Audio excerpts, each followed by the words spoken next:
नाजरीन, क़यामत के बारे में कई सारे सवाल अक्सर हमारे जहन में आते रहते हैं और हम सबको ये भी यकीन है कि एक दिन क़यामत ज़रूर कायम हो। क़यामत उस दिन का नाम है जिस दिन ये पूरी दुनिया फना हो जाएगी।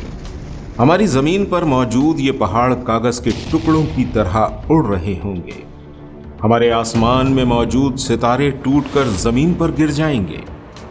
यानी कि हमारी इस दुनिया में मौजूद हर चीज पूरी तरह से फना हो जाएगी। क़यामत के बारे में कुरान और हदीस के अंदर कई सारी जगहों पर उस दिन की दहशत और हकीकत के बारे में बयान फरमाया गया है।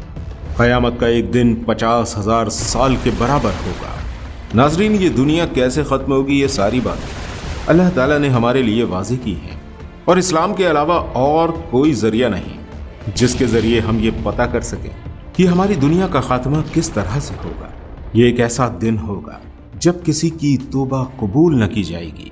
हर तरफ नफ्सा नफसी का आलम होगा।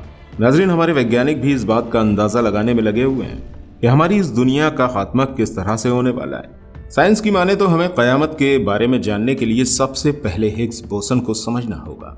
नाज़रीन, ये एक ऐसी एनर्जी है जो हमारी इस दुनिया के लिए सबसे ज्यादा जरूरी है। हमारी दुनिया में मौजूद हर ऑब्जेक्ट मैटर का बना हुआ है। मैटर में कई सारे एटम्स मौजूद होते हैं।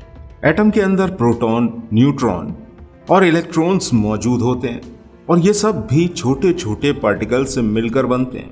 हमारे वैज्ञानिक जब इन पार्टिकल्स पर रिसर्च कर रहे थे तो पता चला कि इन पार्टिकल्स में से एक पार्टिकल मिसिंग है जिसे देखा नहीं जा सकता। वैज्ञानिक भी ये नहीं समझ पाए कि आखिर ये पार्टिकल मास कहां से हासिल कर रहे हैं। इसके बाद यहाँ हिग्स बोसन आया। दोस्तों, ये एनर्जी की एक फील्ड है जो हमारी इस पूरी कायनात में फैली हुई है। इस फील्ड के अंदर ये पार्टिकल पूरी तरह से फैले हुए हैं जिन्हें हिग्स बोसन के नाम से जाना जाता है और बाकी के जो पार्टिकल हैं वो भी इसी फील्ड से टकराते रहते हैं और इधर उधर मूवमेंट करते रहते हैं और इसी वजह से इन पार्टिकल्स को मास मिलना शुरू हो जाता है और वो पार्टिकल जिसे साइंसदान मिसिंग समझ रहे थे वो हिग्स बोसन ही था। दोस्तों, आसान अल्फाज में समझने की कोशिश की जाए तो ये एक ऐसी एनर्जी है जिसे देखा नहीं जा सकता, जो कि हमारी इस कायनात के लिए सबसे ज्यादा जरूरी बताई जाती है। यही वो एनर्जी है जिसकी वजह से हमारी कायनात में मास मौजूद है। अब हम और आप यहाँ हैं और ये दुनिया बनी हुई है, लेकिन यहाँ सवाल ये उठता है कि क्या ये सभी एटम, इलेक्ट्रॉन, प्रोटॉन, न्यूट्रॉन खुद ब खुद वजूद में आई? हमारे कायनात में सब कुछ बिल्कुल एक परफेक्ट तरह से कैसे हो रहा है और हमारी ये कायनात किस तरह से चल रही है? क्या ये सब कुछ खुद हो रहा है? ऐसा तो हो ही नहीं सकता। इन सब चीजों को बनाने वाला और बिल्कुल परफेक्ट तरह से चलाने वाला नाज़रीन अल्लाह पाक है। दोस्तों, क्या कोई चीज हमारी दुनिया में ऐसी है जो खुद ब खुद बन गई हो? अगर आप कोई छोटी सी छोटी चीज भी बनाते हैं तो उसके लिए भी आपको काफी मेहनत करनी पड़ती है। तो क्या हमारी इतनी बड़ी कायनात खुद ब खुद बन गई? लेकिन ये बात तो हर कोई मानता है कि एक न एक दिन हमारी इस दुनिया का खात्मा होना तय है। क़यामत आएगी और हमारी ये दुनिया फना हो जाएगी। लेकिन ये क़यामत कैसे आएगी, इसके ऊपर वैज्ञानिक काफ़ी वक्त से रिसर्च कर रहे हैं, लेकिन इसका अंदाज़ा अभी तक नहीं लगाया जा सका है। हमारे वैज्ञानिकों का मानना था कि स्पेस से कोई बड़ा सा पत्थर आकर हमारी ज़मीन से टकराएगा और हमारी ये ज़मीन फना हो जाएगी, जिस तरह से हमारी ज़मीन से डायनासोर का खात्मा हुआ था। फिर कोई कुदरती आफत होगी जिसकी वजह से हमारी ये दुनिया खत्म होगी। लेकिन जब से हिग्स बोसन की खोज हुई है तब से वैज्ञानिक कुछ और ही सोचने लगे हैं। इसके बारे में साल 1964 में सबसे पहले पीटर हिग्स ने बताया था। ये एक फिजिसिस्ट थे जिन्हें नोबेल प्राइज से भी सम्मानित किया जा चुका है। साल 2013 में इस पार्टिकल को दरियाफ्त किया गया और अब हमारी दुनिया के कई बड़े बड़े वैज्ञानिकों का मानना है कि एक दिन इस दुनिया का खात्मा भी इसी वजह से होने वाला है। यानी कि हिग्स फील्ड की एनर्जी अगर स्टेबल ना रही तो हमारी इस कायनात का मास लूज हो जाएगा और हमारी ये दुनिया खत्म हो जाएगी। हिग्स फील्ड की एनर्जी 126 अरब इलेक्ट्रॉन वोल्ट के करीब है, जबकि वैज्ञानिकों की कैलकुलेशन के मुताबिक इसकी एनर्जी 127 अरब इलेक्ट्रॉन वोल्ट होनी चाहिए थी। वैज्ञानिक परेशान है कि हमारी कायनात अब ऐसी हालत में पहुंच चुकी है जो कभी भी खत्म हो सकती है। तो दोस्तों, अब आप सोच रहे होंगे कि इसके बारे में हमारे कुरान में क्या बताया गया है, तो गौर से सुनिए। कुरान मजीद में बताया गया है कि अल्लाह ने आसमान और जमीन को थामे रखा है ताकि ये टल ना जाए।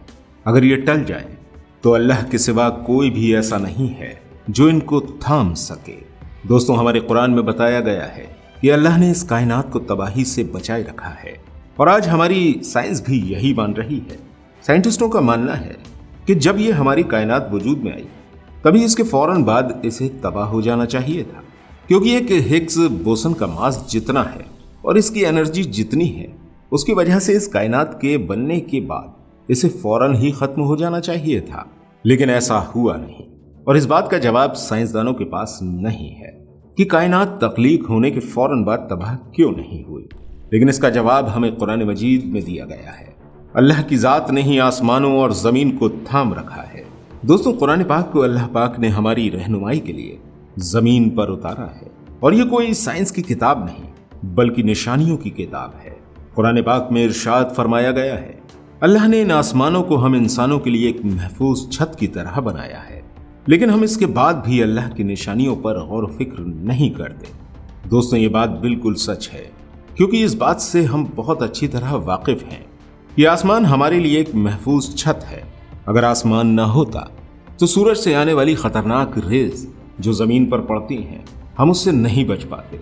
हमारे आसमान में एक लेयर मौजूद है जिसे हम ओजोन लेयर के नाम से जानते हैं।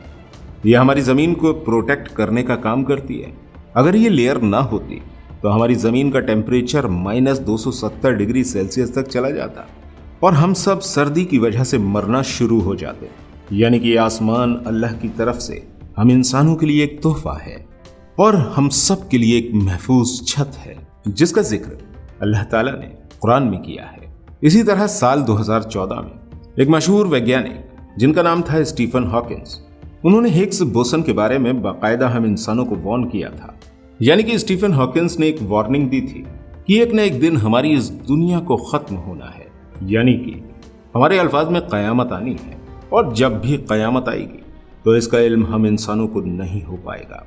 इसी तरह कुरान मजीद में अल्लाह ताला इरशाद फरमाता है, यानी कि हुजूर सल्लल्लाहु ताला अलैहि वसल्लम से लोग इसके बारे में दरियाफ्त करते हैं कि कयामत कब आएगी, इसका वक्त क्या है, तो आप इनसे कह दीजिए कि इसका इल्म सिर्फ मेरे रब के पास है। इसके अलावा ये कि कयामत तुम लोगों के ऊपर अचानक से जाहिर होगी। और जैसा कि कुरान में बताया गया है, आज साइंस भी यही कह रही है और ऐसा ही कुछ अमेरिका के एक मशहूर फिजिसिस्ट जोसेफ लिकिन ने भी कहा था। इनका कहना है कि अगर हिग्स बोसन की वजह से ऐसा होता है तो हमारी ये दुनिया पलक झपकते ही खत्म हो जाएगी और किसी को इसका अंदाजा भी नहीं होगा। इस दुनिया के खत्म होने की स्पीड लाइट की स्पीड से भी ज्यादा होगी। इसके अलावा अल्लाह ने कयामत के बारे में ये भी कहा है कि जब कयामत आएगी तो ये मंजर ऐसा होगा कि चारों तरफ तबाही का आलम होगा। ये जो ऊंचे ऊंचे और मजबूत पहाड़ हैं ये रुई की तरह हो जाएंगे, यानी कि पहाड़ों में मांस मौजूद नहीं होगा। और वैज्ञानिकों का कहना भी यही है कि दुनिया का खात्मा इस तरह से होगा कि कायनात अपना मांस लूज कर देगी। अल्लाह ताला हमें इस बात की निशानियां बार बार दे चुका है और असल में कयामत कब आएगी और उसका आलम कैसा होगा ये तो सिर्फ अल्लाह ही बेहतर जानता है। हम इंसान तो सिर्फ एक अंदाजा लगा सकते हैं, बाकी तो हर चीज का इल्म सिर्फ अल्लाह पाक के पास ही है।